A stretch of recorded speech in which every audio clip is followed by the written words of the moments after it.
오늘은 성령 강림 주일입니다.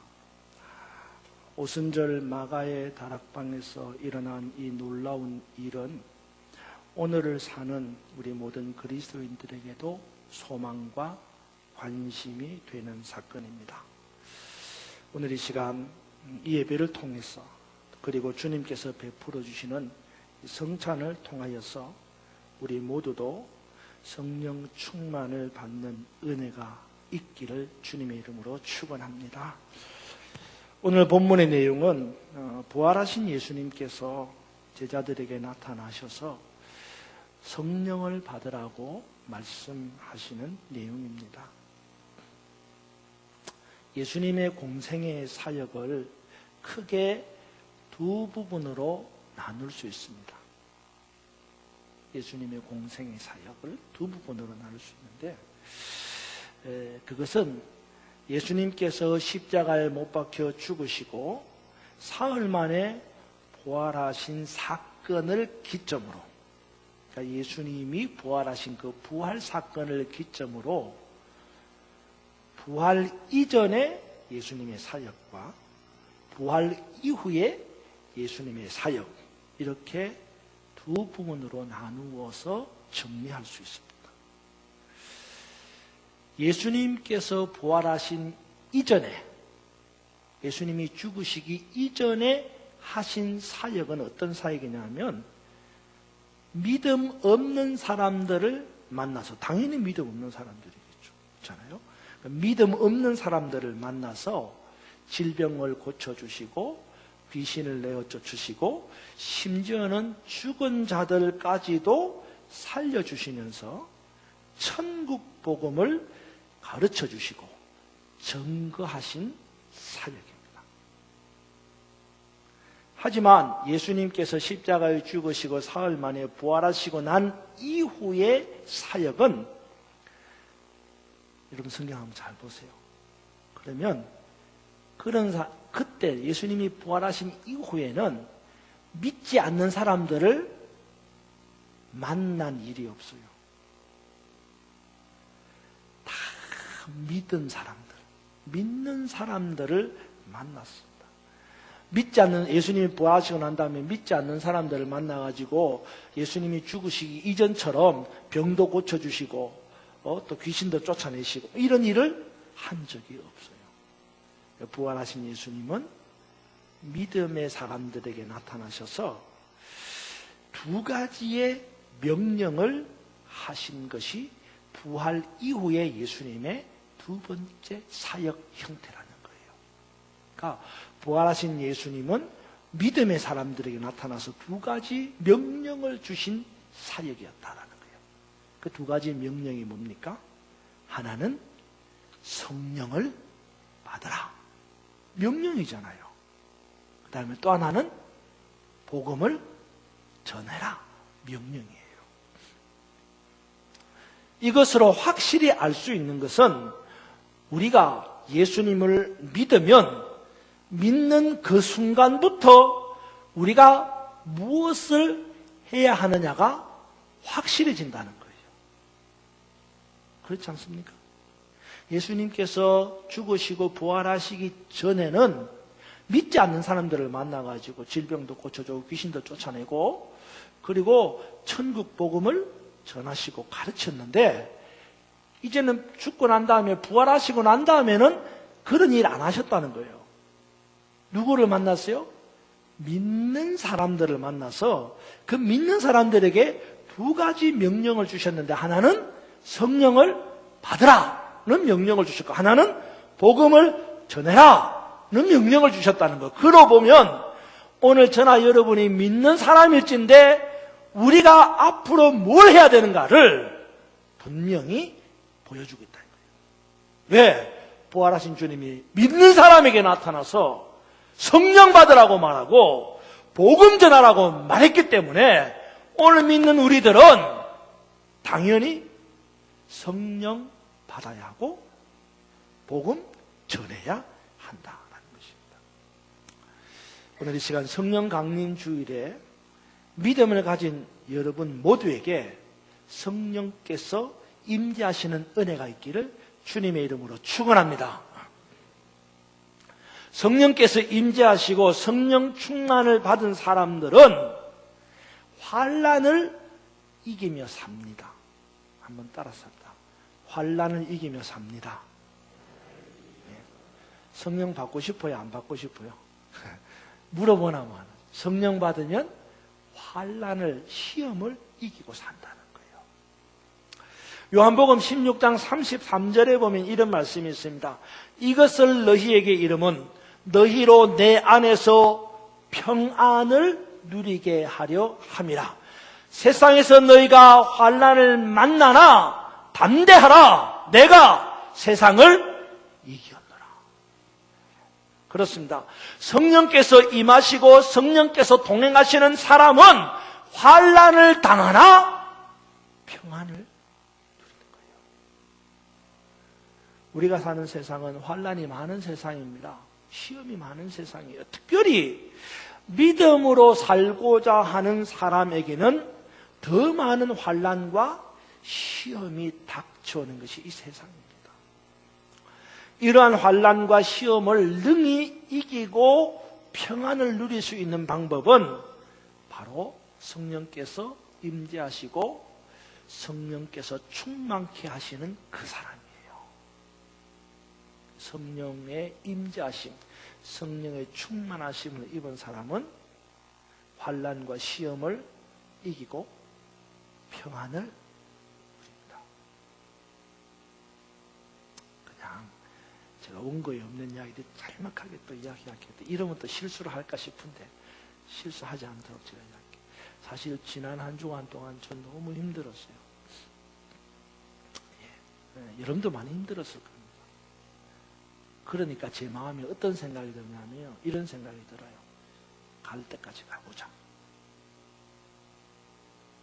기도 안 할 거야. 성경 안 볼 거야. 누구나가 참 이상하죠. 막 그냥 마음이 그런 생각이 나는 거예요. 갈 때까지 가보자. 난 너무 힘들어. 난 너무 아파. 그리고 오늘 여러분 앞에 서서 찬양을 부르는데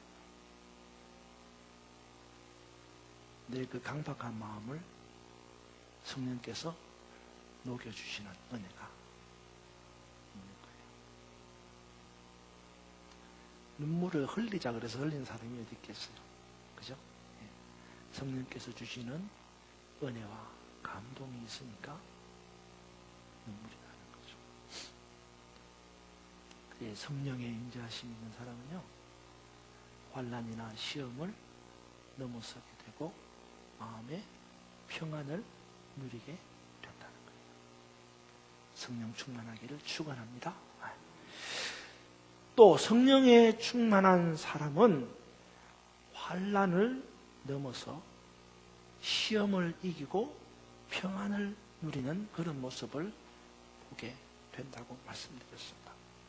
마귀는 환난을 통해서 우리를 시험하고 넘어뜨립니다. 우리가 험한 이러한 환난과 시험 중에서도 능히 이길 수 있는 것은 예수님이 십자가에 죽으시고 부활하셨다는 이 사실을 깨닫고 그리고 이 사실을 믿음으로 나아갈 때에 우리에 당하는 환난과 시련을 넘어설 수 있는 거예요. 근데 깨닫게 하시는 분, 믿음으로 나아가게 하시는 분이 바로 성령이라는 거예요. 예수님이 나를 위하여 십자가에 죽으셨다, 예수님이 죽었다가 부활하셨다, 이거를 내가 믿어야지 그래서 믿는 게 아니에요. 이걸 내가 알아 라고 해서 아는 게 아니에요. 성령께서 내 안에 깨닫게 하시고 믿게 하시는 은혜가 있는 거예요. 그래서 깨닫고 믿는 성령의 은혜가 있는 사람은 환난과 시험을 넘어서는 은혜가 있다 이 말입니다. 뿐만 아니라 우리에게 더 큰 상급을 주시기 위하여 하나님께 주시는 환난도 시험도 있습니다. 이 또한 성령 충만한 사람은 지혜의 영이신 성령의 이끌림을 받아서 환난과 시험 중에서도 피할 길을 열어놓으신 그 길을 따라갈 수 있는 거예요. 그 성령 충만한 사람. 그러므로 성령께서 임재하시고 성령에 충만한 사람이 여러 가지 환난과 시험을 만나도 능히 이기고 평안을 누릴 수 있게 된다는 겁니다. 사랑하는 여러분, 오늘 이 시간 말씀을 통해서 성찬을 통해서 여러분의 심령에 거룩한 영이 성령이 충만케 되는 역사가 있기를 축원합니다. 한 가지 더, 성령께서 임재하시고 성령으로 충만한 사람은 허락하신 사명을 잘 감당할 수 있습니다. 출애굽기 31장 1절로 16절에 보면 성막을 지을 때에 어떤 사람이 성막을 지었는가를 말하고 있습니다. 거기에 보면 성막 짓는 사람의 이름이 호명이 되는데 두 사람이 등장합니다. 누군지 아세요?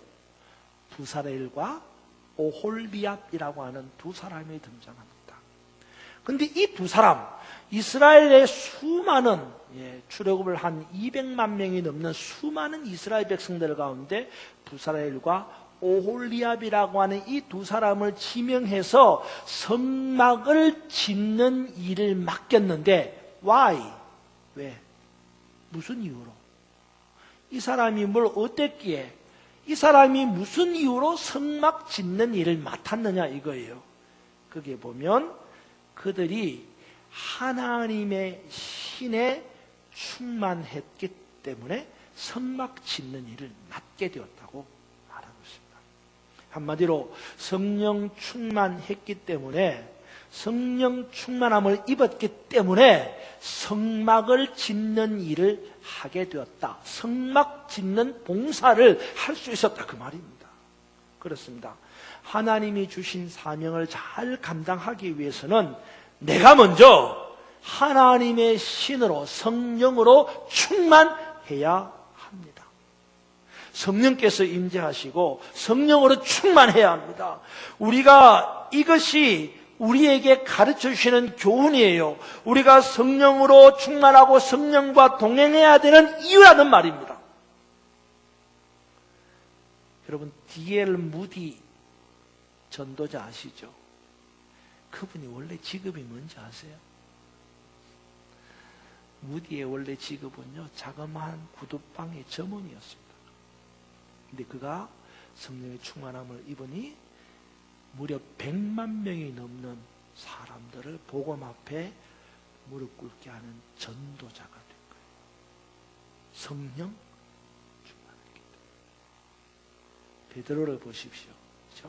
정말 이런 배신자가 있습니까? 그런 베드로인데 그가 성령의 충만함을 입으니 설교 한 번에 3,000명이 회개하고 돌아오는 역사가 일어난 겁니다. 성령의 역사하심은 능히 하지 못할 일이 없습니다. 할렐루야. 한번 따라서, 성령의 역사하심은 능히 하지 못할 일이 없습니다. 교회의 봉사도 마찬가지입니다. 성령께서 임재하시는 사람, 성령으로 충만한 사람이 교회의 일도 잘 감당하는 거예요.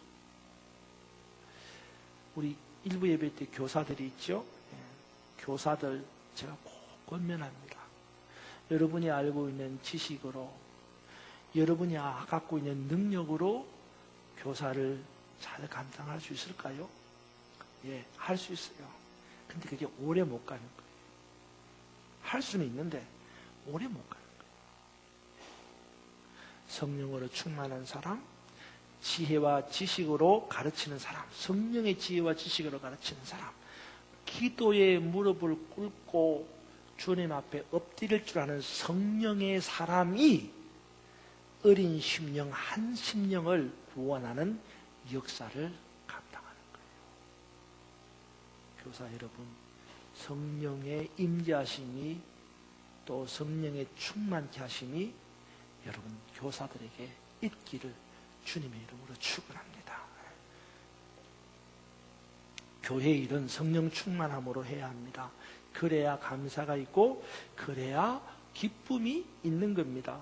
주님이 일을 하려면 먼저 성령의 임재하심을 구해야 합니다. 성령의 충만함을 구해야 합니다. 그리고 주님의 일을 하실 수 있기를 바랍니다. 성령을 가리켜서 이렇게 말합니다. Holy Spiritual Power라고 합니다. 거룩한 영적 에너지, 거룩한 영적 힘이라고 말합니다. 이 힘과 에너지가 없으면 어떻게 일할 수 있고 봉사할 수 있겠느냐 그 말이에요. 이 시간 사랑하는 여러분 모두에게 성령께서 임재하시고 성령께서 충만하게 하심으로 힘과 능력, 에너지로 여러분께 맡겨진 일들을 감당하는 충성스러운 일꾼들이 되기를 주님의 이름으로 축원합니다. 그러면 성령의 임재이지 성령에 충만케 하시는 것은 어떤 사람에게 그렇게 될까요? 어떤 사람에게 성령이 임재하고 어떤 사람에게 성령이 충만케 될까요? 오늘 제가 세 사람의 형태만 말씀드릴게요. 첫째는요, 하나님의 말씀을 듣는 사람에게 성령께서 임재하십니다. 하나님의 말씀을 듣는 사람에게 성령께서 충만케 하십니다. 사도행전 10장 44절에 보면 이렇게 말합니다. 베드로가 이 말을 할 때에 성령이 말씀 듣는 모든 사람들에게 내려오셨다 그랬어요. 성령이 누구에게 내려왔다고요? 말씀 듣는 모든 사람에게 내려왔다. 그렇습니다. 성령의 임재하심과 성령의 충만케 하시는 역사는 하나님의 말씀을 듣는 사람에게 나타나는 거예요. 여러분, 첫 술에 배부르지 않습니다. 나는 말씀 듣는데 왜 성령이 충만하지 않습니까? 첫 술에 배부르지 않습니다.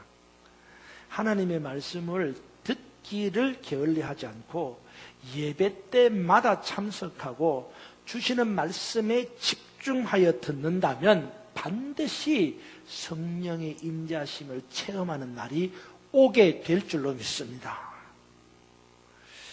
믿음은 들음에서 나는 겁니다. 성령 충만은 믿음에서 나는 겁니다. 아멘 안 하시는 거 이해가 안 된다는 이야기죠. 예. 예. 믿음은 들음에서 나는 거는 어디서 많이 들어봤죠. 그죠? 예, 로마서에서 이야기했으니까. 근데 성령 충만은 믿음에서 난다는 건 성경에 어디 나옵니까? 성경에 안 나오지만 제가 오늘 시작하면서 말씀드렸잖아요. 예수님이 부활하시고 난 다음에 어떤 사람을 만났다고요? 믿음의 사람을 만나고 그 믿음의 사람에게 뭐라 그랬어요? 성령 받으라고 말했지 않습니까? 그러니 믿음은 들음에서 나고 성령 충만은 믿음의 사람에서 나는 거예요. 두 번째, 성령의 임재하심과 충만케 하심은 회개하는 사람에게 임하는 거예요. 사도행전 3장 38절에 보면 이런 말씀이 있어요. 베드로가 가로되 너희가 회개하여 각각 예수 그리스도의 이름으로 세례를 받고 죄 사함을 받으라. 그리하면 그 다음에 성령을 선물로 받으리라. 할렐루야. 그렇습니다. 성령은 회개하는 사람에게 선물로 주시는 하나님의 선물입니다. 회개란 하나님께 잘못했다고 고백하고 다시는 똑같은 일을 반복하지 않는 것입니다. 성령은 거룩한 영입니다. 회개란 자신을 정결하게 하는 것입니다. 이러한 정결한 영을 가진 사람, 회개함으로 정결한 영을 가진 사람에게 거룩한 영인 성령이 임하시는 거예요.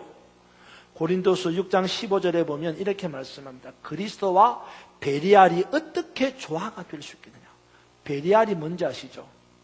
사탄의 괴수예요. 어떻게 예수와 사탄의 괴수가 조화가 되겠느냐. 무슨 말이에요? 어떻게 회개하지 않는 더러운 영에 거룩한 성령이 임재하겠느냐 이 말이에요.